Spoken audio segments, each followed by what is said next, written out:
बच्चों, मेरा नाम है मोहित और आपका स्वागत है हमारे YouTube चैनल हिस्ट्री चैंपियन में। तो जैसा कि आप जानते हो, आपका जो पेपर होने वाला है फिजिकल ज्योग्राफी का, उससे संबंधित जितने महत्वपूर्ण प्रश्न है वो मैं आपको करवाने वाला हूं। उसका जो अगला महत्वपूर्ण प्रश्न है, वेगनर के महाद्वीपीय प्रभाव सिद्धांत, महाद्वीपीय विस्थापन सिद्धांत का तर्कपूर्ण विवरण विवरण दीजिए। मतलब वेगनर का जो महाद्वीपीय जो प्रभाव का जो सिद्धांत है, प्रवाह का जो सिद्धांत है, और महाद्वीपीय विस्थापन का जो सिद्धांत है, उसको आपको तर्कपूर्ण बताना है, विस्तारपूर्ण बताना है। काफी ज्यादा महत्वपूर्ण प्रश्न है, तो इसको अपन विस्तार से पढ़ने वाले हैं भैया आपके सामने। तो अगर आप ये पीडीएफ जो मैं आपको पढ़ा रहा हूं, अगर इसको फ्री में पढ़ना चाहते हो तो आपको क्या करना पड़ेगा भाई, चैनल को सब्सक्राइब करना पड़ेगा। चैनल को जैसे सब्सक्राइब करोगे, आपके सामने डिस्क्रिप्शन में प्ले लिस्ट का लिंक मिलेगा, वहां पे जाके अन्य वीडियो को देख सकते हो, इस पेपर से संबंधित, फिजिकल ज्योग्राफी से संबंधित। साथ के साथ वहीं पर आपके सामने चैनल को सब्सक्राइब करने के बाद में आपको टेलीग्राम का लिंक मिलेगा, उस टेलीग्राम के लिंक पे क्लिक करना है। जैसे लिंक पे क्लिक करोगे, हमारे टेलीग्राम चैनल पे पहुंच जाओगे। वहां पे फाइल वाले सेक्शन पे जाना और सर्च करना है ज्योग्राफी। वहां पे पीडीएफ पड़ी होगी, बीए फर्स्ट सेमेस्टर ज्योग्राफी के नाम से पीडीएफ, उसको पढ़ लेना और आपके सामने पीडीएफ आपके सामने आ जाएगी अच्छे से जाकर। साथ के साथ फ्लिपकार्ट मंत्रा पे अगर कोई प्रोडक्ट खरीदना चाहते हो ऑनलाइन, तो सबसे ज्यादा डिस्काउंट पाना चाहते हो, तो यहाँ पर जो व्यू प्रोडक्ट वाला ऑप्शन है, इस पे क्लिक करके खरीद लेना। मैंने तो कोई किताब आपके सामने टैग कर रखी है फिजिकल ज्योग्राफी की, लेकिन इसके अलावा भी अगर आप कुछ खरीदना चाहते हो, इसको खरीदने की कोई जरूरत नहीं, और कुछ खरीद लेना, आपको सबसे ज्यादा डिस्काउंट मिल जाएगा। तो चलो शुरू करते हैं आप अपनी क्लास को। वेगनर का सिद्धांत क्या है? जर्मन मौसम वैज्ञानिक अल्फ्रेड वेगनर ने 1912 में महाद्वीपीय विस्थापन सिद्धांत की थ्योरी प्रस्तुत की। मतलब वेगनर ने क्या बताया? जर्मन जो मौसम वैज्ञानिक थे अल्फ्रेड वेगनर ने 1912 में महाद्वीप के जो विस्थापन, कैसे महाद्वीप पूरे के पूरे, आपकी पूरी दुनिया में जो महाद्वीप होते हैं ना, कॉन्टिनेंटल होते हैं, ये प्लेटों पर टिके रहते हैं, कैसे ये आपके सामने विखंडन हो जाते हैं। अगर आपके सामने इनको अगर जोड़ के देखें, अगर आप ऐसा बोला जाता है कि अफ्रीका है ना, भारत और अफ्रीका से टूट के है, तो जो अफ्रीका के और भारत के गिर के जंगल है ना, पूरे भारत में सिर्फ एक ही जगह शेर पाए जाते हैं। कहां पर? गिर के जंगलों में, गुजरात के अंदर। समझ में आ गया? और जंगल, पूरी जो शेर होते हैं पूरी दुनिया में अफ्रीका कॉन्टिनेंटल में पाए जाते हैं। मान गए आप सब चीजें? अफ्रीका की जो चट्टाने हैं और भारत की जो चट्टानों को अगर आप मैच करते हो उस वाले क्षेत्र की, तो सेम उनका टाइम पीरियड और सेम आपके सामने दिखाई पड़ते हैं।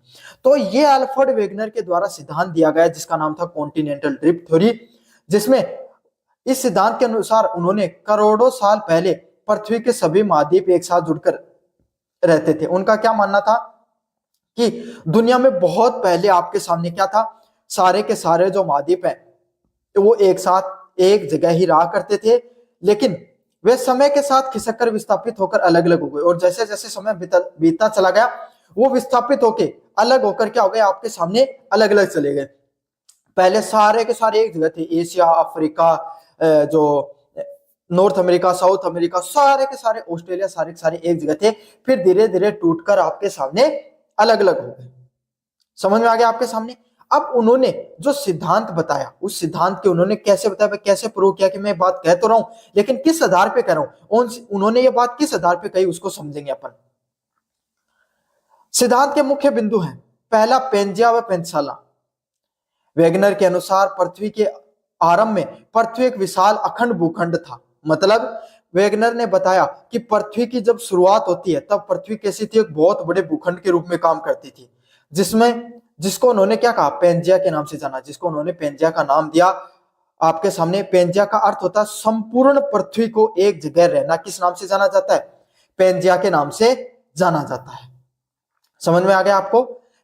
उसको उन्होंने पेंजिया का नाम दिया, जो एक विशाल भूखंड के चारों ओर एक विशाल महासागर था। जो क्या था आपके सामने? जो एक बड़ा सा भूखंड हुआ करता था, उसके चारों ओर का एक बड़ा सा महासागर हुआ करता था, उसे पेंथसाला के नाम से कहा गया। पेंजिया मतलब सारे महाद्वीप एक जगह रहते थे। मतलब ये समझो, ये पृथ्वी है, सारे महाद्वीप, ये आपके सामने शायद मेरी हथेली दिखाई दे रही होगी, ये आपके सामने पृथ्वी है ना, ये गोला मान लो ये पृथ्वी है। इसको इन्होंने क्या कहा? पेंजिया के नाम से कहा। समझ में आ गया? और इसको पेंथसाला के नाम से कहा। किस नाम से साला कहा? पेंथसाला। पेंजिया मतलब बीच में है तो पृथ्वी, पेंथसाला मतलब आपके सामने जो जलमंडल है उसको इन्होंने पेंथसाला, संपूर्ण जल के नाम से कहा इन्होंने। समझ में आ गया आपको विस्तार से? अगले वाला पॉइंट आपके सामने, विघटन। लगभग 200 करोड़ वर्ष पहले मेसोजोइक युग के अंदर पेंजिया के अंदर दरार पड़नी शुरू हो गई थी। मतलब लगभग आपके सामने 200 साल पहले की बात है, जो आपके सामने ये जो मेसोजोइक युग आया, उसमें जो पेंजिया है, ये जो पेंजिया है, इसके अंदर धीरे धीरे क्या हुई, दरार पड़नी शुरू हो गई और ये दो टुकड़ों के अंदर बट गया। समझ में आ गया? कब? 20 करोड़ वर्ष पहले की बात आपके सामने। इसको मेसोजोइक युग के नाम से जाना जाता है। किस युग के नाम से जाना जाता है? मेसोजोइक युग के नाम से जाना जाता है। तब पेंजिया में दरार पड़ी और ये दो टुकड़ों में बट गया। इसका उत्तरी भाग कहलाया क्या? लोरेशिया। उत्तरी भाग लोरेशिया के नाम से कहलाया, जिसमें उत्तरी अमेरिका, यूरोप, एशिया जैसे देश है, मतलब उत्तरी एशिया जैसे देश है। समझ में आ गया? अपन दक्षिणी एशिया में जाने जाते हैं। जैसे ये कोई भाग था, ये कोई भाग था, मैंने बताया ना, ये अपना पेंजिया है, ये वाला पेंजिया है, इसका ऊपरी वाला भाग टूट गया, टूट कर क्या कहलाया आपके सामने? लोरेशिया कहलाया। लोरेशिया में क्या आ गया आपके सामने? देखो भूगोल है, मैप देखा होगा, उत्तरी अमेरिका इधर की साइड पड़ता है, सबसे ऊपर की तरफ, है ना। इसमें ऐसे समझा, ऐसे समझ, उल्टा होता है ना इसमें। तो यहाँ पर था आपके सामने उत्तरी अमेरिका, समझ में आ गया। और यहाँ पर आपके सामने क्या था? यूरोप था, है ना। और यहाँ पर का जो एशिया, जो रशिया हो गए, चीन जैसे देश थे, तो ये आपके सामने इनको लोरेशिया के नाम से जाना गया। फिर दक्षिणी भाग में आपके सामने गोडाउन आते हैं, जिसमें दक्षिणी अमेरिका, जो अर्जेंटीना, जो आपके सामने ये ब्राजील वाले देश हैं, ये अफ्रीका, भारत और ऑस्ट्रेलिया और अंटार्कटिका जैसे देश है, वो टूटकर अलग चले गए। मतलब दक्षिण भारत में जो दक्षिणी क्षेत्र टूट कर गया, उसको गोंडवाना लैंड के नाम से जाना जाता है। और आपने ये नाम काफी बार सुना होगा भूगोल के अंदर कि हम गोंडवाना लैंड के क्या है? हिस्सा, जिसमें दक्षिण अमेरिका, अफ्रीका, भारत, ऑस्ट्रेलिया और अंटार्कटिका जैसे देश हैं, वो शामिल होते हैं। विस्थापन की बात करें, इसके बाद ये टुकड़े अलग अलग दिशाओं में तैरने लगे, धीरे धीरे वर्तमान स्थल पर पहुंच गए। मतलब धीरे धीरे क्या हो, इन सभी चीजों का विघटन होना शुरू हो गया, विस्थापन होना शुरू हो गया, और ये टुकड़े अलग अलग टूटकर जाने लगे। और धीरे धीरे जो वर्तमान स्थल है, वर्तमान जगह है, इन सब जगह पर आपके सामने ये पहुंच गए। समझ में आ गया आपके सामने? मतलब धीरे धीरे क्या होना शुरू, आपके सामने ये टुकड़े ये धीरे धीरे तैरना शुरू किए, और आज जो वर्तमान जगह पर जिन इन सब चीजों को देखते हो, वो सभी चीजें वर्तमान जगह पर पहुंच गई। वेगनर ने सुझाव दिया, ये विस्थापन गुरुत्वाकर्षण बल, ज्वारीय बल, पोलर फिलिंग बल, ध्रुवीय प्लावन बल के कारण। अब आप समझोगे कि भाई वेगनार ने ये क्यों कहा कि आपके सामने ये जो चीजें टूट कर क्यों गई। भाई साइंटिस्टों ने पूछा, भैया टूट तो गई, लेकिन कैसे टूटी, आप बताओ कौन सा कारण था। तो उन्होंने बताया गुरुत्वाकर्षण बल के कारण हो सकता है टूट गई हूं, पानी का ज्वारीय बल होता है उसके कारण टूट गई हूं, या पोलर फिलिंग बल, मतलब ध्रुव होता है ना, वो अपनी तरफ चीजों को खींचता है, दोनों ध्रुव अपनी तरफ, तो उसके ध्रुवीय पलायन बल के कारण भी हो सकता है सब चीजें टूट गई होंगी। समझ में आ गया आपके सामने? वर्तमान स्वरूप की बात करें, विस्थापन की प्रक्रिया आज भी धीमी गति से जारी है। मतलब ये विस्थापन की जो प्रक्रिया है आज भी जारी है, धीरे धीरे आपके सामने ये प्रक्रिया लगातार चलती जा रही है। समझ में आ गया? तो विस्थापन की जो प्रक्रिया है आज भी धीमी है, परंतु लगातार आज भी जारी है। इसमें आपके सामने पॉइंटों की बात करें तो वेगनार ने क्या तर्कपूर्ण प्रमाण दिए। वेगनार ने अपने सिद्धांत के समर्थन में कई महत्वपूर्ण तर्क दिए। पहला था, आपने इनका जो पहला तर्क आपके सामने कौन सा, जिग्सा फिट का जो तर्क है, इन्होंने क्या बताया, यदि अंटार्कटिका महासागर के दोनों किनारों पर अमेरिका, दक्षिण अमेरिका के पूर्वी तट और अफ्रीका के पूर्वी तट को मिलाया जाए तो बिल्कुल जिग्सा फिट, मतलब ये इनका क्षेत्र कुछ ऐसे वाला है, ऐसे सा है, और उनका कुछ ऐसे सा क्षेत्र है। मतलब जिग्सा फिट कैसे होगा, ऐसे वाला क्षेत्र है, अमेरिका का ऐसे वाला है और दक्षिण का अफ्रीका का ऐसा है, तो ऐसे वो आपस में फिट हो जाते हैं, ऐसे वाला चीज बन जाती है। ये देखो मिल गया ना, इस प्रकार का ऐसे वाला कुछ क्षेत्र, वो ऐसे वाला कुछ क्षेत्र, समझ में आ गया? तो आपस में जब उनको मिलाया जाता, आप भी अगर मैप लेना, और मैप को मैं लेकर नहीं आया, ये थोड़ी गलती होगी मेरे से, वरना मैं आपको मिलाकर दिखाता कि किस तरीके से वो दोनों की दोनों चीजें आपस में मिलती हैं। और ये दिखाता है जो जिग्सा फिट, जो आपके सामने जो पहली पजल के टुकड़े जैसे आपस में फिट हो जाते हैं, इस प्रकार से चीजें मिल रही है। तो इन चीजों से पता चलता है कि कैसे न कैसे आपके सामने कभी ना कभी ये चीजें एक साथ रही होंगी आपके सामने। समझ में आ गया? तो भाई कोई भी दो बहुत स्थल आकृतियां हैं, वो आपस में मिल रहे हैं, एकदम सटीक मिल रहे हैं, तो आपको लगा भाई कभी ना कभी ऐसे टूट कर गई होंगी। भाई जैसे पहेली के टुकड़े होते हैं आपके सामने, अगर आप उसमें मिला देते हो तो वो उससे टूटे हुए होते हैं, जब भी तो उसमें सटीक के सटीक मिल जाते हैं। तो वही वाली चीज है इसमें भी। चट्टानों की समानता की बात करें, अंटार्कटिका के दोनों ओर की पुरानी चट्टानों की संरचना, आयु और निर्माण काल की अद्भुत समानता पाई जाती है। मतलब अंटार्कटिका जो जगह होती है उसमें तो दोनों और पुरानी चट्टानें होती है, उसमें 200 करोड़ वर्ष पुरानी जो चट्टानें होती हैं, उसकी संरचना, आयु का, कब उनका निर्माण हुआ और निर्माण काल की अद्भुत समानता पाई जाती है। मतलब अंटार्कटिका ना, जो उत्तरी अंटार्कटिका और निचले वाले दोनों को अगर मिलाया जाता ना, तो दोनों की चट्टानें ना वो 200 करोड़ वर्ष पुरानी है और दोनों की संरचना एक जैसी है, आयु काल और निर्माण काल भी एक जैसा है। तो इस चीज से क्या पता चलता है, कभी ना कभी आपके सामने वो एक जगह रही होगी, टूट के अलग अलग है तभी दिखता है। यही चीज आपके सामने अफ्रीका और इंडिया में दिखती है, यही चीज अफ्रीका का जो आपके सामने इधर वाला जो पश्चिमी तट है और उनका पूर्वी तट अमेरिका वालों का, उसके दोनों को मिलाया जाता है तो उनकी चट्टानों में भी यही है। उनकी चट्टानें और अफ्रीका, जैसे अफ्रीका की चट्टान और भारत की जो गुजरात वाली चट्टानें, उनको मिलाओगे तो आपके सामने उनका समयकाल समान दिखाई पड़ता है। कोई चीज टूटकर दूसरी जगह जाएगी तभी तो समान दिखेगी। तो इससे चीज ये फिक्स होता है कि चट्टानों की जो समानता है वो इस चीज को प्रूव करती है कि कभी ना कभी ये चीजें एक जगह रही होंगी, बाद में टूटकर अलग हो गई होंगी। समझ में आ गया आपको अच्छे से? अगले वाला पॉइंट आपके सामने, जीवाश्मों का वितरण। विभिन्न महाद्वीपों पर एक ही प्रकार के प्राचीन पौधे और जानवरों के जीवाश्म मिले हैं जो समुद्र से अलग है। उदाहरण के लिए लेमुर नामक जानवर के जीवाश्म भारत, अफ्रीका, मेडागास्कर तीनों जगह मिलते हैं। मतलब अगर अपन बात करें डिस्ट्रीब्यूशन ऑफ फॉसिल्स की बात करें, मतलब एक जो महाद्वीप होता है ना, एक महाद्वीप है, उस पे आपके सामने एक ही प्रकार के जो प्राचीन पौधे व जानवरों के जीवाश्म मिलते हैं। समझ में आ गया आपके सामने? जहाँ पे मतलब ये पता चलता है जो लेमुर नामक जो जानवर है वो आपके सामने, उसके जो जीवाश्म, मतलब ये जानवर खत्म हो चुका है आपके सामने, इस दुनिया से उसका विलुप्त हो चुका है, लेकिन उसके जब जीवाश्म मिले, भारत में मिले, तो भी उसके जो कंकाल है वो सेम मिले, अफ्रीका और मेडागास्कर तीनों जगह मिले हैं। अब इसका अर्थ यही हो सकता है कि वो तीनों जगह वो जानवर रहे हो, है ना, तीनों महाद्वीप में वो जानवर रहे हो, इसीलिए उन्हें क्या कहा जाता है, लेमुरिया के नाम से जाना जाता है। और इससे यह भी संभव हो जाता है कि तीनों की तीनों जगह कभी ना कभी एक जगह थी, तभी ये आपके सामने जानवर एक जगह, मतलब उनके जीवाश्म पाए जाते हैं। समझ में आ गया आपके सामने? अगला पॉइंट आपके सामने, प्लेक्सर निष्पेक्षण। गाना के तटों पर सोने के बड़े निष्पेक्षण मिलते हैं, लेकिन सोने के खाने केवल ब्राजील में पाए जाते हैं। अच्छा, मतलब क्या होता है, दो प्रकार की चीज होती है। सोना होता है ना, उसका जो निर्माण होता है तो उसमें जो खनिज होता है ना, वो सबसे ज्यादा आपके सामने गाना एक क्षेत्र है आपके सामने, किसका, अफ्रीका का देश है गाना, देश है अफ्रीका का। और जो ब्राजील देश है वो किसका, दक्षिण अमेरिका का देश है। दोनों अलग अलग जगह है, दोनों अलग अलग महाद्वीपों पे, लेकिन जो सोने बनाने के लिए जो जिस खनिज होता है वो मिलता गाना में है। गाना आपके साथ जो अफ्रीका का क्षेत्र है, उसके जो पश्चिमी तट पे पाया जाता है, और जो दक्षिणी अमेरिका है उसके जो पूर्वी तट पे ब्राजील पाया जाता है, सोने की खाने वहां पाई जाती है। तो ऐसे कैसे हुआ आपके सामने?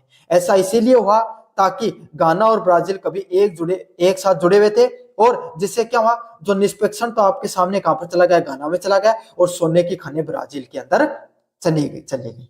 इसीलिए आपके सामने ये सभी चीजें देखने को मिलती है। अगले वाला पॉइंट आपके सामने, जलवायु परिवर्तन के प्रमाण। वर्तमान में ठंडे जो अंटार्कटिका की जगह है उसमें कोयले के प्रमाण मिले हैं, जबकि उष्ण कटिबंधीय भारत में हिमनदों, ग्लेशियर के प्रमाण मिलते हैं। यह दर्शाता है कि महाद्वीपों ने अपनी स्थिति बदल ली है, जिससे जलवायु क्षेत्र भी बदल गए हैं। मतलब वर्तमान समय में जो ठंडे अंटार्कटिका जो पाया जाता है उसमें कोयले के प्रमाण मिलते हैं, जबकि भारत के हिमनदों में ग्लेशियर के जो प्रमाण मिलते हैं। तो इस चीज से आपको ये पता चलता है कि महाद्वीपों ने अपनी स्थिति बदल दी, जिससे जलवायु क्षेत्र भी उनके बदल गए थे। समझ में आ गया? क्योंकि कभी भारत में आपके सामने भारत का जो उत्तरी क्षेत्र हुआ करता था वहां पे ठंड पड़ा करती थी, लेकिन जो वक्त के साथ क्या हुआ, जो भारत का कोयला था वो वहां पर चल गया, जलवायु में भी परिवर्तन देखने को मिला है। हालांकि वेगनर ने अपने सिद्धांत में पर्याप्त बल, जैसे ज्वारीय बल की व्याख्या नहीं कर पाए, लेकिन अब जब उनसे पूछा गया, वेगनर से आलोचना क्या होती है इनकी, वेगनर साहब की, कि इनकी आलोचना ये होती है कि जब उनसे पूछा गया कि भैया आपके सामने ये जो सिद्धांत तो दे दिया आपने अलग अलग बलों के नाम भी बता दिए, लेकिन ये भी बता दो कि ये बल काम कैसे करते हैं, ये ज्वारीय बल कैसे काम करता है, तो इसकी व्याख्या करने में वो असफल रहे। लेकिन बाद में उन्होंने प्लेट विवर्तन सिद्धांत के माध्यम से उन्होंने इस विस्थापन के पीछे असली कारण किसको बताया, संवहनीय धाराओं की वैज्ञानिक व्याख्या दी। फिर भी वेगनर का सिद्धांत जो आधुनिक जो वैज्ञानिक अध्ययन के लिए एक आधारशिला बना। लेकिन आज भी आपके सामने वेगनर का जो प्लेट का जो सिद्धांत है प्लेटो के निर्माण का जो सिद्धांत है कॉन्टिनेंटल ड्रिफ्ट थ्योरी है वो, सॉरी प्लेटो का नाम ले दिया, कॉन्टिनेंटल ड्रिफ्ट थ्योरी है वो काफी ज्यादा पॉपुलर है। सभी लोग इसको पूरी दुनिया के अंदर वैश्विक रूप से मानते हैं। तो ये था आपके सामने जो वेगनर का महाद्वीपीय प्रभाव सिद्धांत। आपके सामने कैसा लगा वीडियो जरूर से बताना, चैनल को जरूर से सब्सक्राइब कर देना। धन्यवाद। मेरा नाम है मोहित और आपका स्वागत हमारे यूट्यूब चैनल हिस्ट्री चैंपियन में। तो जैसा कि आप जानते हो आपका जो पेपर होने वाला है जो फिजिकल ज्योग्राफी का, भौतिक भूगोल का, उससे संबंधित आपके सामने जितने महत्वपूर्ण प्रश्न है उसके बारे में मैं पढ़ा रहा हूँ। तो उसका जो अगला महत्वपूर्ण प्रश्न आपके सामने भूकंप के प्रकारों के बारे में बताइए, उनके वितरण तथा प्रभावों की व्याख्या कीजिए। मतलब भूकंप कितने प्रकार के होते हैं, उनके भूकंप आने के पीछे कारण क्या होते हैं, उनका वितरण और उनके प्रभाव के बारे में विस्तार से बताना है। मैं ये वीडियो आपके सामने आगे पढ़ाऊं आपके सामने। इससे पहले तो अगर आप ये पीडीएफ फ्री में प्राप्त करना चाहते हो तो आपको क्या करना पड़ेगा भाई, अगर फ्री में प्राप्त करना चाहते हो तो आपको करना पड़ेगा चैनल को सब्सक्राइब, तभी आपको फ्री में पीडीएफ देखने को मिल जाएगी। चैनल को जैसे सब्सक्राइब करोगे वीडियो को तुरंत लाइक कर देना। डिस्क्रिप्शन में आपके सामने क्या है, डिस्क्रिप्शन में आपको हमारे टेलीग्राम चैनल का लिंक मिलेगा भाई। किसका? टेलीग्राम चैनल का लिंक मिलेगा। उस टेलीग्राम चैनल पे क्लिक करोगे, जैसे टेलीग्राम चैनल पे क्लिक करोगे हमारे टेलीग्राम चैनल पे पहुंच जाओगे। वहां पे फाइल वाला सेक्शन है, फाइल वाले सेक्शन में जाकर सर्च कर लेना ज्योग्राफी छोटे शब्दों में, और वहां पर पढ़ लेना आप अच्छे से। आपके सामने जो बीए फर्स्ट सेमेस्टर ज्योग्राफी के नाम से एक पीडीएफ पड़ी होगी, उस पीडीएफ को जाकर आप अच्छे से डाउनलोड कर लेना और फिर ये पीडीएफ आपके सामने देखने को मिल जाएगी और उसको पढ़ लेना। भौतिक भूगोल से संबंधित अन्य वीडियो देखना चाहते हो, अन्य जो प्रश्नों से संबंधित, तो प्लेलिस्ट का लिंक भी डिस्क्रिप्शन में है। सब्सक्राइब करने के बाद में आपको मिल जाएगा।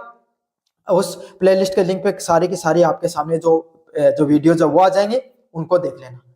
फ्लिपकार्ट और मंत्रा से अगर कोई प्रोडक्ट खरीदना चाहते हो तो यहाँ पर जो व्यू प्रोडक्ट वाला ऑप्शन है, इस पे क्लिक करके अगर खरीदोगे तो सबसे ज्यादा डिस्काउंट आपको देखने को मिल जाएगा। तो चलो शुरू करते हैं अपना आपके सामने भूकंप के क्या क्या कारण होते हैं, कितने प्रकार होते हैं और वितरण के प्रभाव के बारे में व्याख्या कीजिए। काफी ज्यादा महत्वपूर्ण प्रश्न है।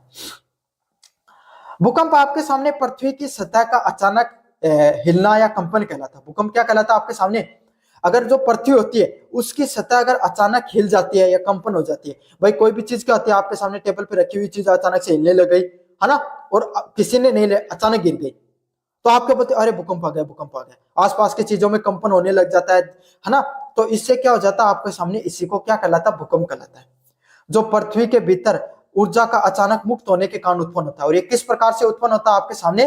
पृथ्वी के भीतर जो ऊर्जा होती है वो अचानक से उसका विस्फोट होता है, उसका अचानक से उसके भीतर से ऊर्जा बाहर निकल जाती है, उसी के कारण आपका क्या होता है? ये भूकंप है, ये देखने को मिलता है। समझ में आ गया आपके सामने? पृथ्वी के ऊर्जा होती है पृथ्वी के अंदर, वो अचानक से बाहर निकलती है और उसी के कारण क्या होता है?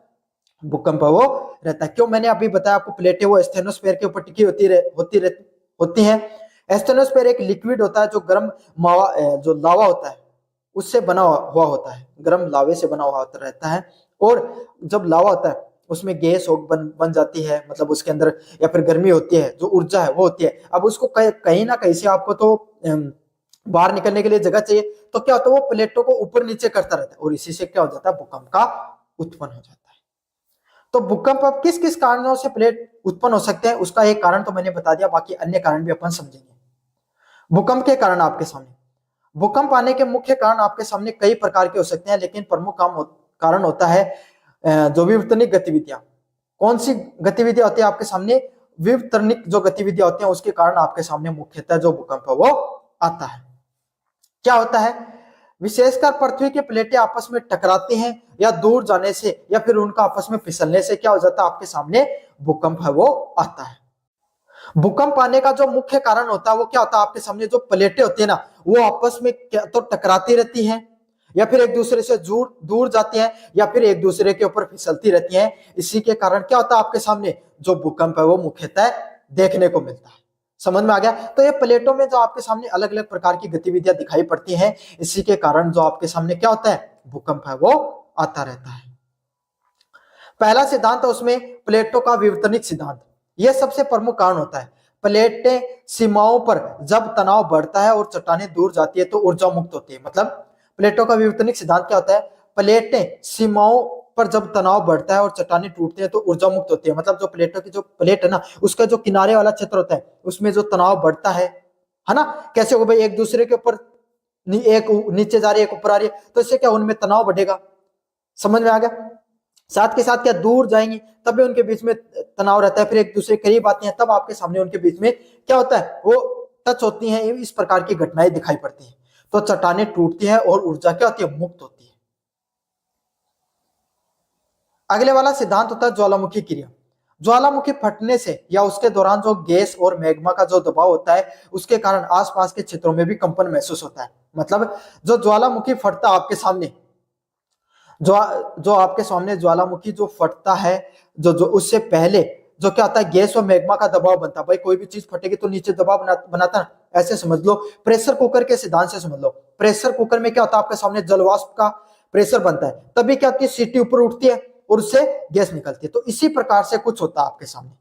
समझ में आ गया। ज्वालामुखी को जो कुकर होता है उसकी सीटी से समझ लो, नीचे की तरफ आपके सामने इसी तरीके से जो पानी है, जो लावा वो पिघलता रहता है। अब उसके अंदर क्या होगा, दबाव बनने लग गया तो वो क्या होगा, अब फटेगा तो क्या होगा, सीटी को ऊपर होते हैं ना, तो इसी तरीके से क्या होता है आपके सामने, वो आसपास का क्षेत्र ऊपर होता है और इससे क्या होता है, भूकंप का कंपन महसूस होता है। समझ में आ गया। कुकर की सीटी का सिद्धांत से आपको ये चीज समझ में आ गई होगी। अगले वाला पॉइंट आपके सामने, मानव जनित कारण। मानव के द्वारा कौन कौन से आपके सामने कारण होते हैं जिसके कारण आपके सामने क्या देखने को मिलता है, ये इस प्रकार की गतिविधियां दिखाई पड़ती हैं। बड़े बड़े बांधों का निर्माण करना। अब बड़े बड़े बांधों से क्या होता है, पानी एक जगह रहता है। अब भाई पानी का दबाव पड़ता है, एक जगह बहुत सारा पानी रखोगे तो उससे क्या होगा, उस चीज पर दबाव बनेगा, है ना।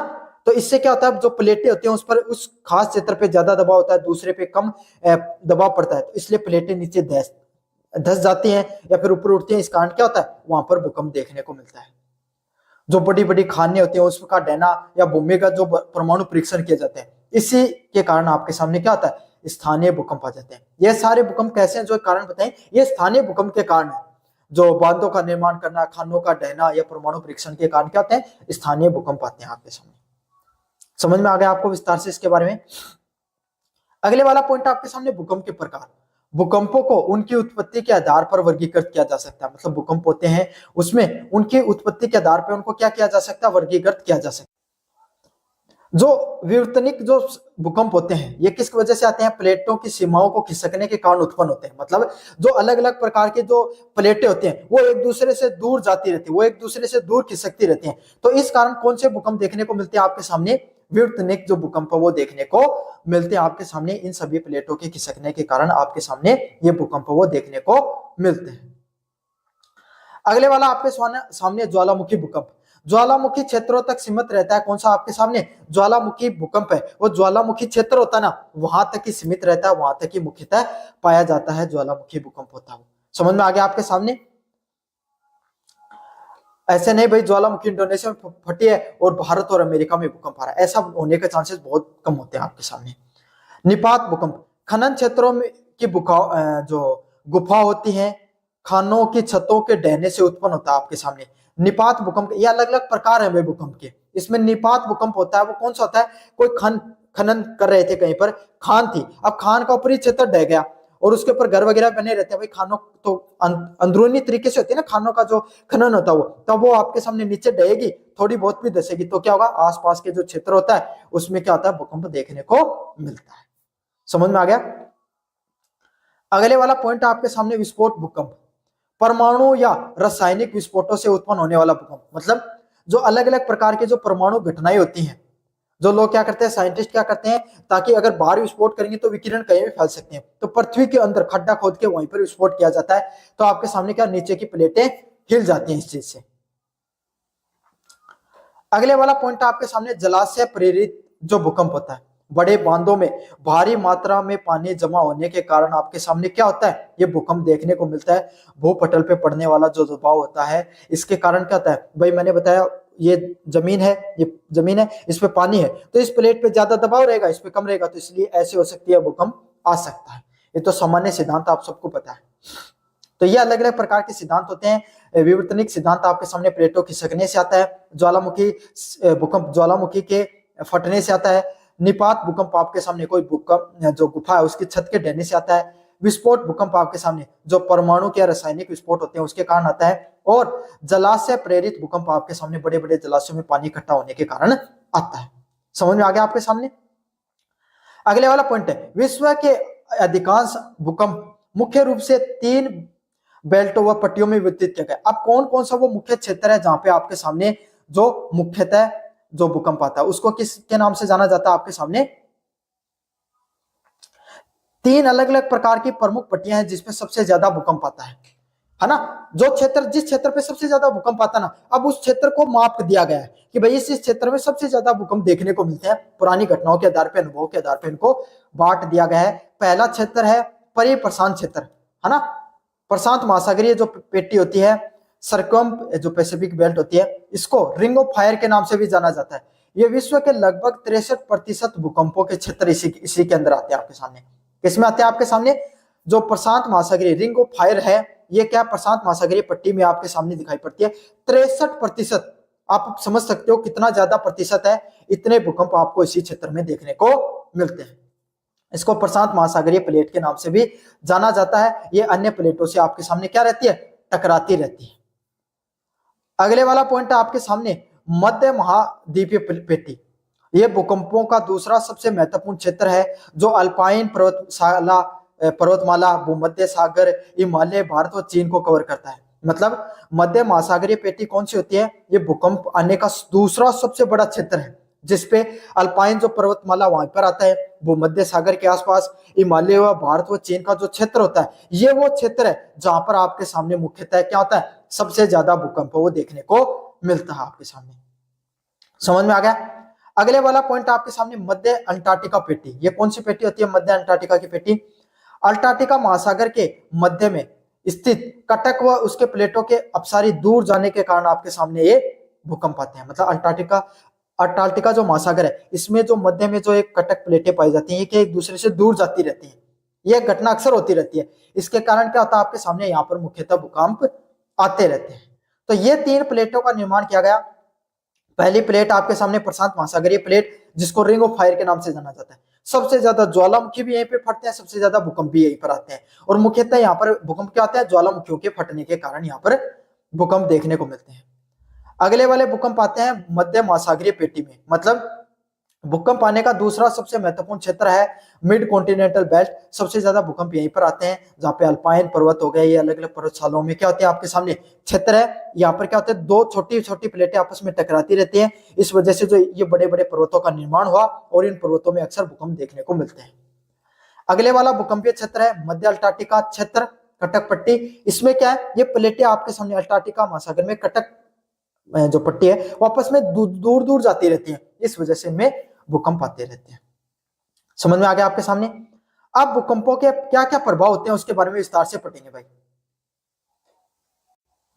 इसका पॉइंट आपके सामने प्रत्येक विनाश, इमारतों का ढहना, संचार लाइनों का टूटना, रेल पटरियों का उखड़ना, ये सब भूस्खलन से आपके सामने देखने को मिलता है। भाई क्या होता है आपके सामने? अब भूकंप आएगा तो ये तो फिक्स होता है, इमारतें भी ढहेंगी, संचार लाइनें, रेलवे लाइनें, ये सब आपके सामने पटरी वगैरह भी उखड़ जाती है इन सब चीजों के कारण। समझ में आपके सामने आ गया। क्यों? क्योंकि भाई जो जगह थी वो हिली तो उसके ऊपर, उस स्थल के ऊपर, जैसे भाई आप एक बात बताओ, अगर कोई चीज प्लेट है, प्लेट के ऊपर गिलास रख दिया, आप प्लेट को हिलाओगे तो गिलास गिरेगा। बस वही सिद्धांत इसमें लागू हो जाता है। इमारतें ढह जाती हैं, संचार लाइनें टूट जाती है, रेलवे लाइनें की पटरियां भी उखड़ जाती हैं। जल संबंधी प्रभाव, नदियों के मार्ग में परिवर्तन देखने को मिलता है, दलदलों का निर्माण होता है, बांधों का टूटना व भूजल स्तर में बदलाव होता है। मतलब नदियों के मार्ग, पहले से नदियां इस क्षेत्र से जाती थी, भूकंप आने के कारण कुछ उनका क्षेत्र बदल गया, दलदल उसका निर्माण होता है, बांध भी टूट जाते हैं काफी बार, और भूजल के स्तर में भी बदलाव देखने को मिलता है। अगले वाला पॉइंट आपके सामने सुनामी। महासागरीय तल पर भूकंप आने से विशाल समुद्री लहरें उत्पन्न होती है आपके सामने। तो जो महासागरीय जो तल होता है ना, उसमें भूकंप आएगा तो बड़ी बड़ी लहरें उत्पन्न होंगी और इससे क्या होगा? बहुत बड़ा विनाश आता है आपके सामने। क्यों? ज्वार, बड़े बड़े ज्वार आते हैं आपके सामने, बड़ी बड़ी लहरें आती हैं, इससे क्या होते हैं? सुनामी आ सकती है। जो अधिकतर सुनामी आती है वो कैसे आती है आपके सामने? इसीलिए आती है जो भूमध्य सागर में भूकंप आ गया, इस वजह से वहां का क्षेत्र, पानी पूरा हिल जाता है। अब गिलास है, गिलास में आपने पानी लिया और उसको ऐसे हिलाओगे तो पानी बाहर गिरेगा ना, उछलकर। तो वही सिद्धांत इसमें लागू होता है, और वो पानी गिलास में नहीं महासागरों में होता है बहुत ज्यादा, और वो क्या होता है, वो पानी उछलकर बाहर नहीं गिरता, उन जो बाहर का जो क्षेत्र होता है ना, जो तटीय इलाकों वाला, वहां पर आता है, और उसके वजह से क्या होता है, बहुत बड़ा विनाश दिखाई देता है। अगले वाला क्या है आपके सामने, इमारतों में आग लगने जैसी घटनाएं भी हो जाती हैं। इमारतों के दहने से बिजली के तार टूटते हैं, गैस पाइपलाइन फटती हैं और उनमें आग लग जाती है। मतलब आपके सामने क्या दिखाई पड़ता है, जो अलग अलग प्रकार की इमारतें हैं उसमें बिजली लाइन टूटते हैं, गैस पाइपलाइन फटने जैसी आपके सामने घटनाएं मुख्यतः दिखाई पड़ती हैं। अगले वाला पॉइंट आपके सामने भू संकलनीय व मृदा द्रवीकरण। पहाड़ी क्षेत्रों में भू संकलन और जलयुक्त मिट्टी पर द्रव रूप में परिवर्तित होती है। मतलब जो पहाड़ी क्षेत्र होता है और भू संकलन होता है, उसमें जलयुक्त मिट्टी होती है ना, वो द्रव रूप में परिवर्तित हो जाती है। शहरी क्षेत्रों में विकास का उससे क्या होता है, मुख्य कारण से विकास जो विनाश है वो दिखाई पड़ता है। विकास नहीं भाई, विनाश है वो इसी कारण मुख्य रूप से होता है। तो ये था आपके सामने जो आपका पेपर होने वाला है भौतिक भूगोल का। अगला महत्वपूर्ण प्रश्न, भूकंप के कारण, प्रकार व वितरण के मुख्य प्रभावों की व्याख्या कीजिए। कैसा लगा वीडियो जोर से बताना, चैनल को जोर से सब्सक्राइब कर देना। धन्यवाद। तो बच्चों, मेरा नाम है मोहित और आपका स्वागत है हमारे यूट्यूब चैनल हिस्ट्री चैंपियन में। तो जैसा कि आप जानते हो, आपका जो पेपर होने वाला है जो फिजिकल ज्योग्राफी का, भौतिक भूगोल का, उसके बारे में विस्तार से अपन चर्चा करने वाले। तो उसका महत्वपूर्ण प्रश्न आपके सामने, समतुलन आइसोटेसी के सिद्धांत से संबंधित एरी एव प्रांट के विचारों की विवेचना कीजिए। मतलब जो समतुलन का जो सिद्धांत है उससे संबंधित एरी व प्रांट के क्या विचार थे, उसके बारे में अपन विस्तार से पढ़ेंगे भाई। जो समतुलन का आइसोटेसी का जो सिद्धांत है वो एक प्रकार का भूवैज्ञानिक सिद्धांत है। इसके बारे में अपन विस्तार से चर्चा करें, इससे पहले आपको क्या करना है, चैनल को सब्सक्राइब करना भाई। चैनल को सब्सक्राइब करोगे तो अगर आप ये पीडीएफ फ्री में प्राप्त करना चाहते हो तो आपको क्या करना पड़ेगा, चैनल को सब्सक्राइब करना पड़ेगा। डिस्क्रिप्शन में जो मैंने टेलीग्राम का लिंक दिया है वहां पे आपके सामने पीडीएफ फ्री में मिल जाएगा। आपको समझ में आ गया? आप टेलीग्राम के लिंक पे क्लिक करना, वहां पे फाइल वाले सेक्शन पे जाकर ज्योग्राफी सर्च करना, आपको वहां पर बीए फर्स्ट सेमेस्टर के नाम से आपके सामने जो पीडीएफ है ये मिल जाएगी फ्री में, जाकर पढ़ लेना वहां से। और साथ के साथ यहाँ पर इस कोने में आपके सामने जो दिखाई दे रहा है व्यू प्रोडक्ट का ऑप्शन दिखाई दे रहा है, या फिर आपके सामने शॉप का ऑप्शन दिखाई दे रहा है, यहाँ पर क्लिक करके अगर कोई प्रोडक्ट खरीदते हो तो फ्लिपकार्ट व मंत्रा पे सबसे ज्यादा डिस्काउंट आपको देखने को मिलेगा। समझ में आ गया आपको अच्छे से? अब पढ़ाते हैं आपके सामने अगले वाले जो प्रश्न है, इसकी तरफ बढ़ते हैं। यह सिद्धांत आपको बताता है कि पृथ्वी की क्रस्ट भूपट्टी मेंटल के बीच में एक संतुलन की स्थिति मौजूद होती है। मतलब पृथ्वी के जो आपके सामने जो परिपट्टी होती है और मेंटल होती है, उसके बीच में आपके सामने क्या होता है, एक इस ऐसी स्थिति मौजूद होती है जो सिद्धांत के अनुसार पृथ्वी के क्रस्ट के ऊंचे भाग जैसे पहाड़ और नीचे मैदानों को अपने नीचे स्थित मेंटल पर इस प्रकार से संतुलित करती है जैसे ऊंचाई के लकड़ी के टुकड़े तैर रहे हो। मतलब इसमें क्या बताया गया आपके सामने,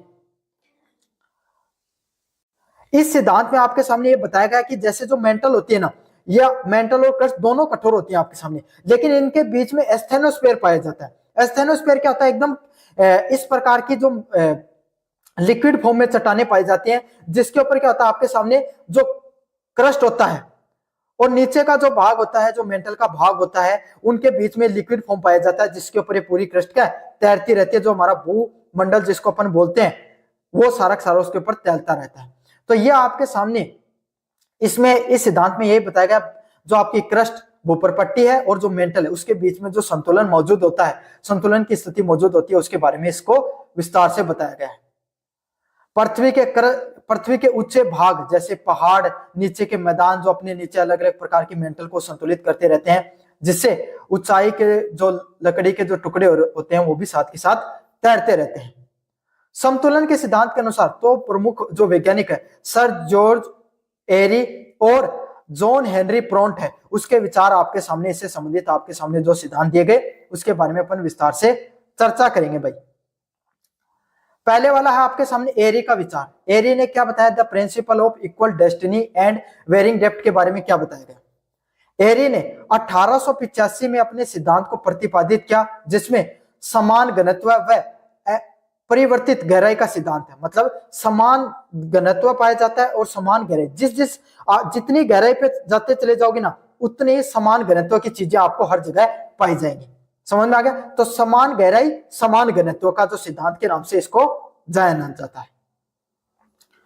मूल अवधारणा की बात करें आपके सामने, एरी ने माना कि पृथ्वी की क्रस्ट का जो घनत्व है वो हर जगह समान होता है। मतलब एरी ने क्या माना, जो पृथ्वी के ऊपर भूपरपट्टी है उसके हर जगह अगर आप जाकर देखोगे तो हर जगह का जो आपके सामने जो घनत्व है वो हर जगह आपको क्या मिलेगा, समान मिलेगा। समझ में आ गया। इसी को क्या कहा जाता है, समान घनत्व, समान आपके सामने डेंसिटी, समान घनत्व समान गहराई के नाम से जाना जाता है। अगले वाला पॉइंट है संतुलन के आधार।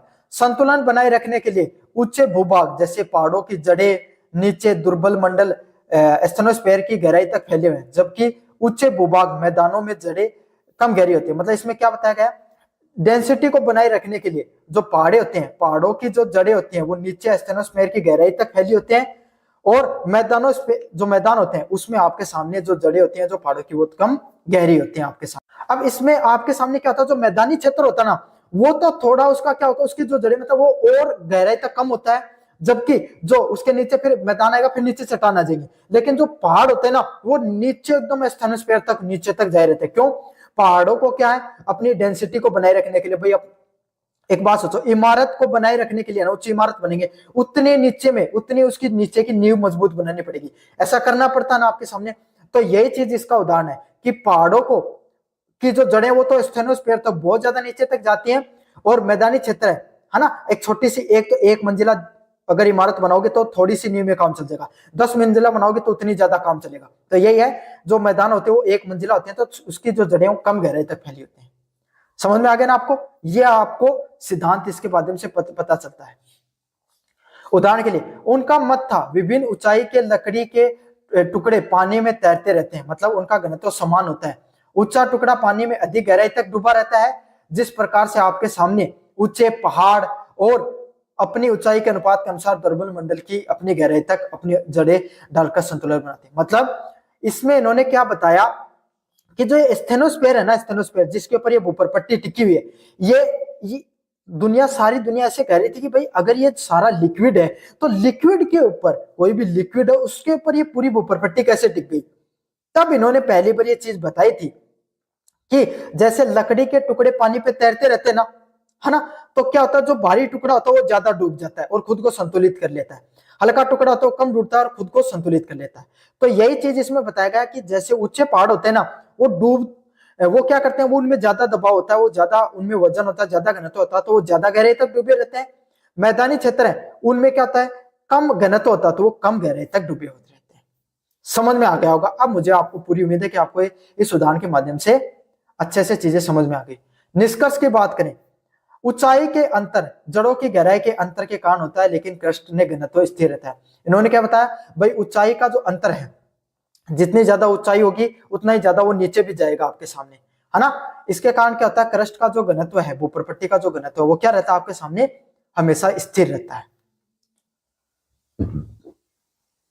अगले वाले व्यक्ति हैं, अगले वाले साइंटिस्ट प्रांट के क्या विचार थे, the principle of varying density and equal depth. मतलब जॉन प्रांट का क्या सिद्धांत था, 1859 में एरी के सिद्धांत से इन्होंने अलग अपने विचार रखे। एरी का सिद्धांत था आपके सामने, जितनी ज्यादा कोई चीज जितनी ज्यादा ऊंची होगी उतनी ज्यादा उसकी जड़ें नीचे तक जाएंगी। इन्होंने क्या बताया, परिवर्तित घनत्व और समान गहराई, मतलब डेंसिटी बदलेगी और गहराई समान रहेगी। उन्होंने क्या बताया, गहराई बदलेगी लेकिन डेंसिटी समान रहेगी। उनके अनुसार, एरी के अनुसार जो घनत्व है वो आपके सामने क्या रहता है, उनके अनुसार समान रहता है लेकिन गहराई बदलती रहती है। और प्रांट ने उल्टा बताया, इन्होंने बताया कि घनत्व बदलता रहेगा और समान गहराई रहेगी आपके सामने। प्रांट ने माना कि संतुलन बनाए रखने के लिए एक निश्चित गहराई लेवल ऑफ कंपेंशन होता है और नीचे दबाव प्रेशर हर जगह समान होता है। मतलब प्रांट ने क्या माना, संतुलन बनाए रखने के लिए निश्चित गहराई होती है, फिक्स गहराई तक दिखाई पड़ते हैं और नीचे दबाव देखोगे तो आपको हर जगह समान रूप से दबाव हुआ दिखाई पड़ता है। संतुलन के आधार की बात करें, प्रांट के अनुसार ऊंचे भूभाग पहाड़ों का घनत्व कम होता है जबकि मैदानी क्षेत्र का घनत्व अधिक होता है। मतलब प्रांट ने क्या बताया, पहाड़ों का उनके अनुसार घनत्व कम था और मैदानों का उनके अनुसार घनत्व ज्यादा दिखाई पड़ता है। अब इन्होंने इस अपने सिद्धांत को बताने के लिए क्या बात बताई, उन्होंने बताई, उनका मत था अलग अलग घनत्व की धातु के जो छड़े होते हैं यदि उन्हें एक ही निश्चित गहराई तक डुबाई जाए तो अलग अलग ऊंचाई तक निकलेंगे। मतलब उनका क्या मानना था, पानी है, पानी में उन्होंने बताया कि अगर धातु से बने हुए कोई छड़े होते हैं, अगर उनको अलग अलग घनत्व के अगर उनको डुबाया जाएगा ना तो क्या होगा, अलग अलग समान घनत्व समान है, ये सॉरी कंफ्यूजन हो गया, घनत्व आपके सामने क्या अलग अलग घनत्व आपके सामने जब उनको डुबाया गया तो जैसा घनत्व आपके सामने उतनी ऊंचाई उन तक दिखाई पड़ती है। पहाड़ों की ऊंचाई अधिक होती है इसलिए उनका घनत्व भी कम होता है। मैदान नीचे होते हैं जिससे क्या होता है, उनका उसके अनुसार घनत्व भी अधिक होता है। तो उनके अनुसार जितना ज्यादा घनत्व अधिक होगा उनकी निचाई, उनकी जो क्षेत्र होगा उसकी निचाई भी कम होगी। पहाड़ों जिसका घनत्व जितना ज्यादा ज्यादा होगा उसकी ऊंचाई भी आपके सामने, जितना ज्यादा कम होगा उतनी ज्यादा ऊंचाई उसकी ज्यादा ज्यादा। उल्टी मान लेना, घनत्व इनके अनुसार जो घनत्व डेंसिटी है वो इनवर्सली प्रोपोर्शनल है किसके, आपके सामने जो ऊंचाई के, हाइट के, ऐसे मान लो घनत्व है वो रेसिप्रोकल में है आपके सामने ऊंचाई के, इनके सिद्धांत के अनुसार। ऊंचाई में अंतर क्रस्ट में के घनत्व के अंतर के कारण होता है जबकि जड़ की गहराई एक निश्चित स्तर तक समान होती है। इन्होंने बताया कि नीचे तो उतनी जाएंगी लेकिन घनत्व के कारण जो ऊंचाई नीचाई है वो देखने को मिलती है आपके सामने स्थल के ऊपर। अगर अपन इन सिद्धांतों का मूल्यांकन करें तो आधुनिक जो भूवैज्ञानिकों के अध्ययन से पाया जाता है कि संतुलन की स्थिति बनाए रखने के लिए एरी व प्रांट के विचार आंशिक रूप से सही है, ना तो पूर्ण रूप से एरी के सिद्धांत सही है, पूर्ण रूप से ना प्रांट का सिद्धांत सही है, दोनों के सिद्धांत थोड़े थोड़े सही पाए जाते हैं। क्रस्ट की मोटाई के अंत में एरी के विचार और चट्टानों के घनत्व के अंतर में प्रांट के विचार दोनों ही पृथ्वी की सतह पर पाए जाने वाले संतुलन को महत्वपूर्ण भूमिका निभाते हैं। मतलब दोनों के सिद्धांत अलग अलग जगह पर लागू होते हैं, सभी जगह पर एक सिद्धांत आपके सामने नहीं लागू होता है। यह सिद्धांत आज के भूकंप, पर्वत निर्माण, गुरुत्वाकर्षण बल के विसंगतियों को समझने में बहुत ज्यादा महत्वपूर्ण है आपके सामने। तो यह था आपके सामने संतुलन की स्थिति के सिद्धांत में एरी और प्रांट के विचारों को अपने विस्तार से पढ़ा। कैसा लगा वीडियो जोर से बताना, चैनल को जोर से सब्सक्राइब कर देना। धन्यवाद। हेलो बच्चों, मेरा नाम है मोहित और आपका स्वागत है हमारे यूट्यूब चैनल हिस्ट्री चैंपियन में। तो जैसा कि आप जानते हो आपका जो पेपर होने वाला है ह्यूमन ज्योग्राफी का, भौतिक भूगोल का, उससे संबंधित जितने महत्वपूर्ण प्रश्न है वो आपको मैं करवाने वाला हूँ। उसका जो अगला महत्वपूर्ण प्रश्न है, नदी के जो अपरदनात्मक एवं निष्पेक्षणात्मक कार्यों का वर्णन कीजिए। तो नदी में जो अपराधनात्मक और निष्पेक्षणात्मक जो कार्य होते हैं उसके बारे में अपन विस्तार से देखेंगे। इससे पहले अपन आपके सामने इस वीडियो को पढ़ें, इस क्लास को कंप्लीट देखें, तो आपको क्या करना है, चैनल को सब्सक्राइब करना भाई एक बार। और सब्सक्राइब करोगे तभी आपके सामने जो मैं पीडीएफ पढ़ा रहा हूँ या फिर में आपको हमारे टेलीग्राम चैनल पे मिल जाएगी। टेलीग्राम चैनल का लिंक डिस्क्रिप्शन में दे रखा है, लेकिन आपको पहले चैनल को सब्सक्राइब करना पड़ेगा। जैसे लिंक पे क्लिक करोगे टेलीग्राम चैनल पे पहुंच जाओगे, वहां पे फाइल वाले सेक्शन में जाना, आपको सर्च करना है ज्योग्राफी, जो छोटे अक्षरों में स्मॉल लेटर में, और वहां पे बीए फर्स्ट सेमेस्टर ज्योग्राफी के नाम से पीडीएफ मिल जाएगी, अच्छे से जाकर पढ़ लेना।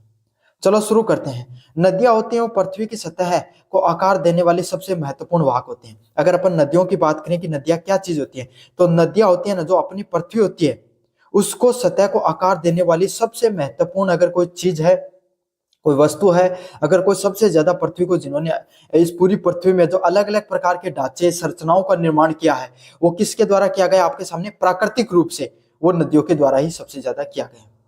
नदियां जब बहती हैं तो वो मुख्यतः 3 कार्य करती हैं। अपर्दन, भाई कोई नदी कोई बहाव में बहती है तो वो कटाव करती हुई चलती है, तो इससे क्या होता है, अपर्दन होता है। फिर परिवहन, ढुलाई करती हुई चलती है। जब पहाड़ी क्षेत्र से नीचे की तरफ आती हैं जो वो अपर्दन करती हैं, तब अपने साथ मिट्टी, कंकड़, पत्थर लेकर चलती हैं। उनको अपने साथ भाई तेज बहाव के साथ वो सभी चीजें उनके साथ चलती रहती हैं। फिर जब वो मैदानी क्षेत्र में पहुंचते हैं तो निष्पेक्षण करती हैं आपके सामने जो पत्थर, जो मिट्टी, जो आपके सामने जो बालू मिट्टी या फिर जो आपके सामने उपजाऊ मिट्टी लेकर आती हैं, या फिर जो गाद, सिल्ट आपके सामने, और जो उसको क्या बोलते हैं, जो और भी कोई विषय, जो भी वस्तुएं जो उसके अंदर हैं, उन सबको कैरी करते हुए अपने साथ आगे चलती हैं। समझ में आ गया आपको विस्तार से चीजों को। पहला पॉइंट आपके सामने कैसे ये सब चीज कर पाती है, वो नदी के अपरदनात्मक जो कार्य होते हैं, इरोजन वर्क ऑफ रिवर होता है, उसके बारे में अपन विस्तार से देखते हैं कैसे कैसे आपके सामने जो नदी है वो कटाव करती है। और जब एक नदी कटाव करती है तो उसके 4 प्रमुख तरीके से वो कटाव करती है आपके सामने। उसका पहला तरीका होता है जल गति क्रिया। जल गति क्रिया क्या होता है, बहता हुआ जल अपने दबाव से चट्टानों को तोड़ता और अपने साथ बह ले जाता है। पहला पॉइंट आपके सामने जल गति क्रिया होती है, इसको हाइड्रोलिक एक्शन के नाम से जाना जाता है। मतलब कोई एक पानी है वो अपने बहता अपने साथ और क्या करता है, दबाव से चट्टानों को तोड़ता है और अपने साथ बहाकर ले जाता है आपके सामने। समझ में आ गया आपके सामने? तो बहता हुआ जल होता है वो दबाव से चट्टानों को तोड़ता है और उनको बहाकर आगे ले जाता है। समझ में आ गया? तो बहुत बेसिक सी चीज है, शायद हर बच्चे को समझ में आ गई होगी। अगला है अपघर्षण। अपघर्षण क्या होता है? नदी के भार जैसे पत्थर कंकड़ को नदी तल और किनारों से टकराकर उन्हें घर्षणा। मतलब क्या होती है, जब पत्थर है ना, जो वो चट्टाने हैं, वो क्या होती है आपके सामने, वो पत्थर व कंकड़ क्या होते हैं, नदी के तल से टकराते रहते हैं, किनारों से टकराते रहते हैं, बीच में कोई वस्तु आ गई उससे टकराते हैं, तो उससे क्या, वो धीरे धीरे घिसते चले जाते हैं। अब पत्थर है भाई, मजबूत जरूर होता है, लेकिन उसको भी घिसते रहोगे घिसते रहोगे घिसते रहोगे तो क्या हो जाएगी, वो भी धीरे धीरे आपके सामने क्या जाए, उसका अपरदन होना शुरू हो जाता है, इरोजन होना शुरू हो जाता है। अगले वाला पॉइंट आपने संक्षारण व घुलन। नदी में घुलनशील चट्टाने जैसे चूना पत्थर का घुल जाना और बह जाना।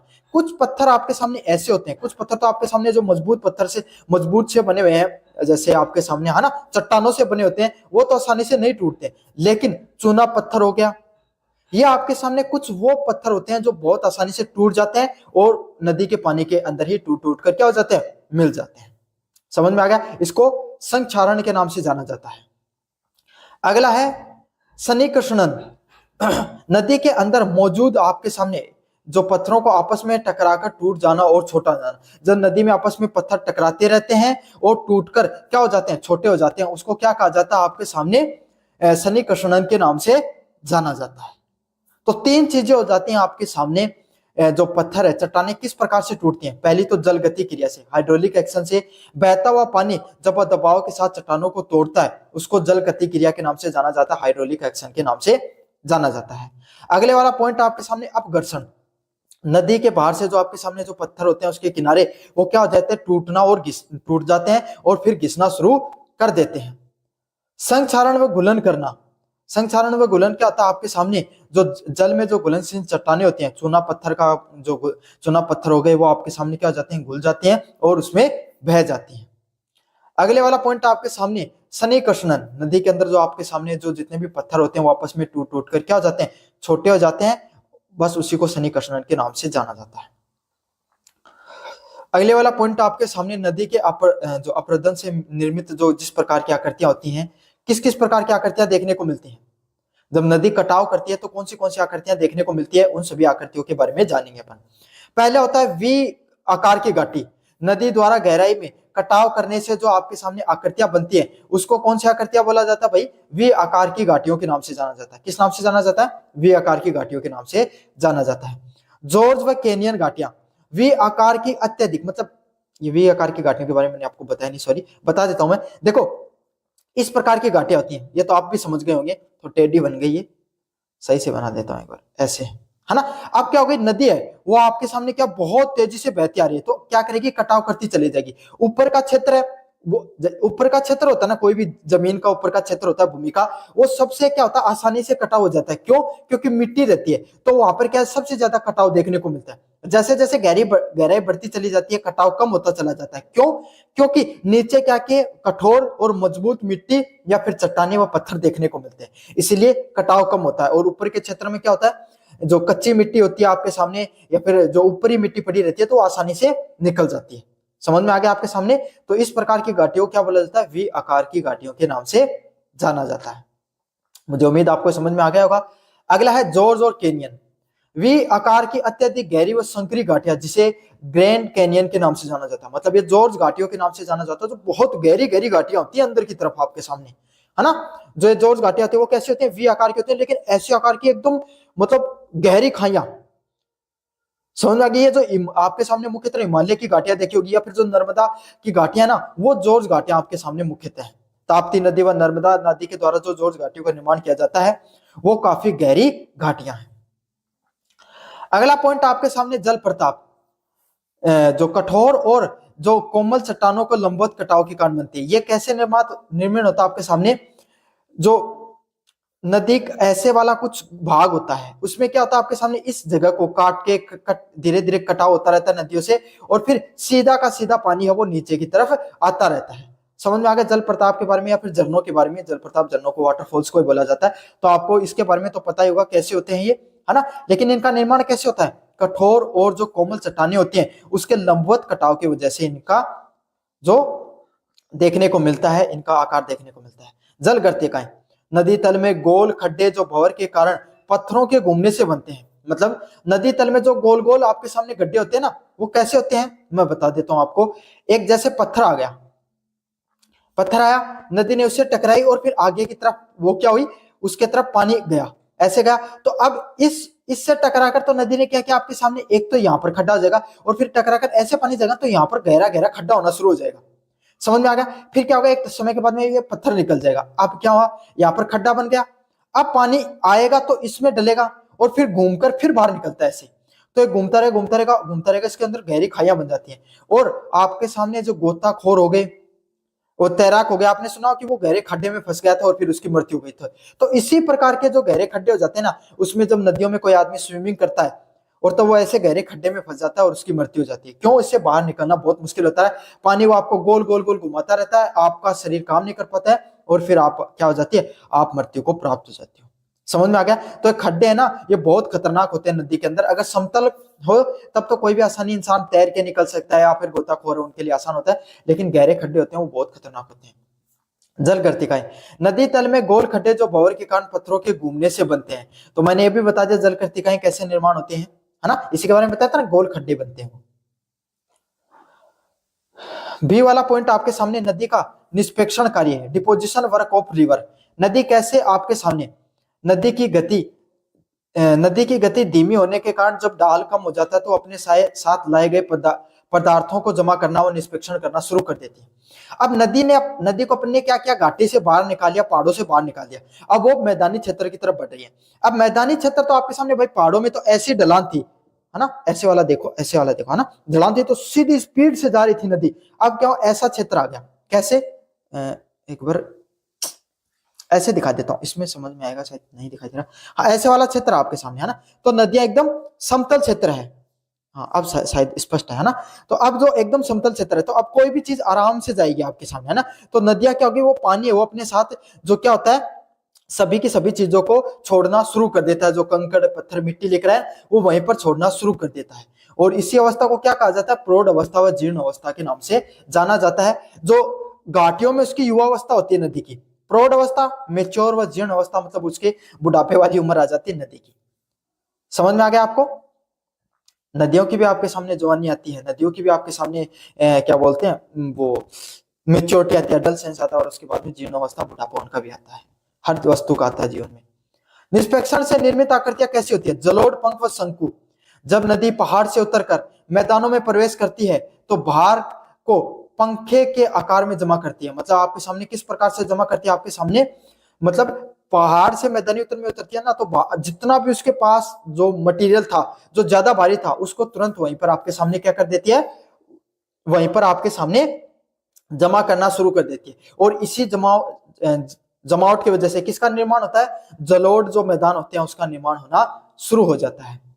अगले वाले की बात करें आपके सामने, गोखुर जिले। गोखुर जिले कौन सी होती हैं, नदी के अत्यधिक घुमावदार मार्ग के कारण आपके सामने क्या हो जाते हैं, उसके सिरे कट जाते हैं। देखो मैं बताऊं क्या होता है आपके सामने, नदी का ये मार्ग था ऐसे वाला, समझ में आ गया आपके सामने।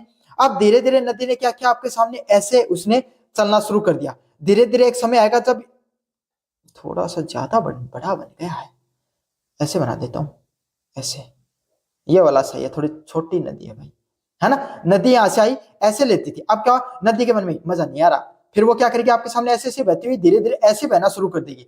समझ में आ गया? तो अब ये जो क्षेत्र था यहाँ पर क्या, पानी इकट्ठा हो जाएगा। तो अब नदी का दबाव क्षेत्र कैसा बन गया आपके सामने, ऐसे वाला। ये तो आपके सामने गोखुर झील बन गई। अब नदी सीधी बहना शुरू हो गई, समझना। तो नदी के किनारे जो झीलें पाई जाती हैं जो उसके घुमावदार मोड़ के कारण बनती हैं, उसको किसने के नाम से जाना जाता है, गोखुर झील के नाम से जाना जाता है। जैसे भाई वो सांड होता है ना, बैल या बलद जिसको बोलते हैं, उसका खुर होता है ना, गाय का खुर होता है, उसका कैसा चिन्ह होता है, ऐसा ही तो होता है वो, इस प्रकार का, ऐसा ऐसा दिखेगा आपको, इस प्रकार का होता है ना। तो इसी प्रकार की झील होती है, इसीलिए उसी आकृति के कारण इसको क्या बोला जाता है, ऑक्सबो लेक या गोखुर झील के नाम से जाना जाता है।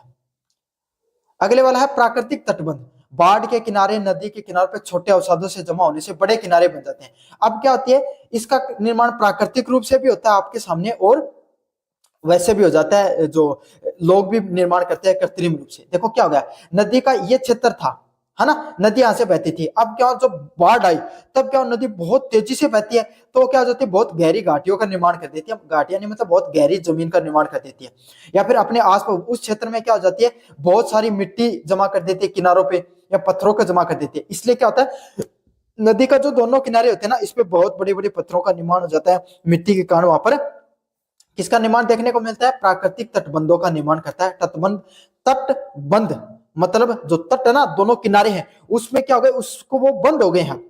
अब नदियां उसके बीच से गुजरेगी, बाहर से नहीं जा सकती है। समझ में आ गया आपको।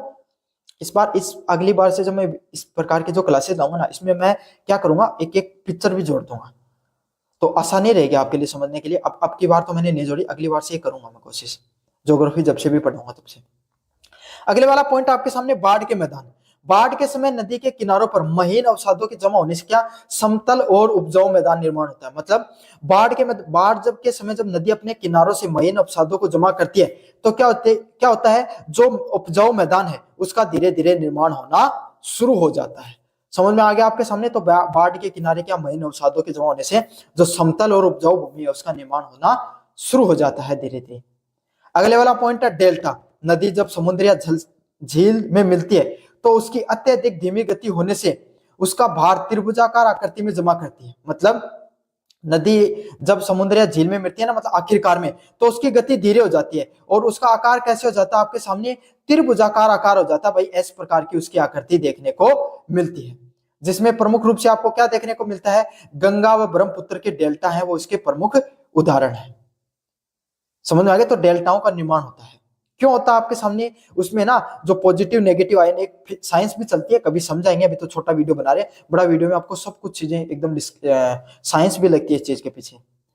विसर्प, मिनिएंडर्स, प्रौढ़ अवस्था और जीर्ण अवस्था के तल का बल खाकर चलना व धीरे मार्ग। मतलब क्या होता है आपके सामने, प्रौढ़ व जीर्ण अवस्था होती है तो क्या, नदियां बहुत धीरे धीरे चलती है और टेढ़े मेढ़े रास्तों का निर्माण करना शुरू कर देती है, सीधे रास्तों पर नहीं जाती। क्यों, पानी का बहाव इतना तेज रहता नहीं है, तो नदी को जहां पर रास्ता मिलता है, जहां पर कच्ची मिट्टी मिलती है ना, जैसे अब क्या हुआ, नदी ऐसे जा रही थी आपके सामने, है ना, नदी ऐसे एकदम सीधी जा रही थी। अब यहाँ पर क्या, पत्थर व चट्टानियां, मजबूत मिट्टी आ गई, तो अब क्या होगा, नदी ऐसे जाएगी।